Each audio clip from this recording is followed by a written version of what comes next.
তো hello guys, আজকে আমি একটা দুর্দান্ত রেসিপি নিয়ে চলে এসেছি, যেটা হেলথের পক্ষে খুবই ভালো, খুবই উপকারী। তো আমি আজকে নিয়ে চলে এসেছি গুড়ি গেগলি বা গুজি গেড়ি, যেটা বলে সবাই। তো আমি আজকে সেই রেসিপি নিয়ে চলে এসেছি। দেখো, গুজি গেড়িগুলো আগে বেছে ধুয়ে নিয়েছি, তার মধ্যে লবণ হলুদ দিয়ে ভালো করে মেখে নিলাম। মেখে নিয়ে এই যে থালায় নিয়ে নিয়েছি টমেটো, পেঁয়াজ, আদা, রসুন। তো এগুলো কেটে নিয়েছি। তার মধ্যে কড়াইতে একটু তেল দিয়ে কেটে রাখা আলুগুলো দিয়ে দিলাম। যেহেতু এগুলো ভেজে নিতে হবে ভালো করে, ভাজতে ভাজতে 90% আলু সেদ্ধ হয়ে যাবে।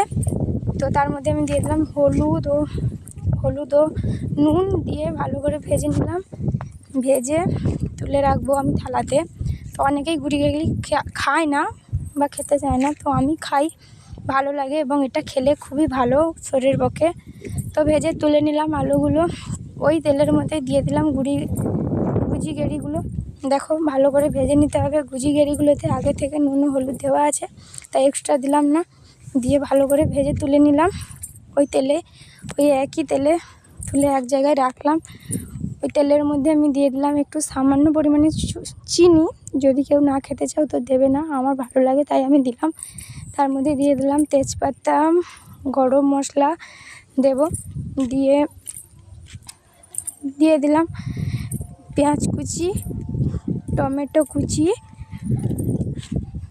তো তার মধ্যে দিয়ে দেব রসুন বাটা, আদা বাটা দিয়ে ভালো করে নেড়ে চেড়ে ভাজা হয়ে এলে ভেজে নিতে হবে ভালো করে। যতক্ষণ না মশলা থেকে তেল ছাড়ছে ততক্ষণ অবধি নেড়ে চেড়ে ভেজে নিলাম। তার মধ্যে দিয়ে দিলাম লঙ্কার গুঁড়ো, হলুদের গুঁড়ো এবং হলুদ লঙ্কার গুঁড়ো দিয়ে একটু নেড়ে নিতে হবে। কড়াইতে লেগে যেতে পারে, সেই জন্য সামান্য পরিমাণে একটু জল দিয়ে দিলাম। জল দিয়ে ভালো করে মশলাটা কষাতে হবে। মশলাটা ভালো করে কষিয়ে, দেখো ভালো করে কষাচ্ছি একটু জল দিয়ে। তার মধ্যে ভেজে রাখা আলু গুগলিগুলো দিয়ে দিলাম, দিয়ে ভালো করে নেড়ে কষাতে হবে। বিশ্বাস করো, এই রেসিপিটা খুবই টেস্টি হয়। আমি তো খেতাম না ফার্স্টলি, তো এখন খাই, খুবই ভালো লাগে আমার। তোমরাও ট্রাই করো, ভালো লাগবে অবশ্যই। একবার ট্রাই করো বাড়িতে, আর খেলে এগুলোও খুব ভালো শরীরের পক্ষে। নানা ধরনের অসুখ থেকেও মুক্তি পাওয়া যায়।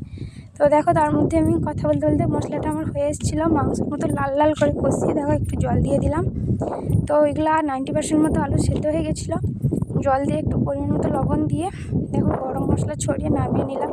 এবার রেডি। ঠিক আছে, কমেন্ট করে জানাবে রেসিপিটা কেমন হয়েছে, কেমন লাল হয়েছে। আর বিশ্বাস করো, খুব সুন্দর গন্ধ বেরোচ্ছিলো।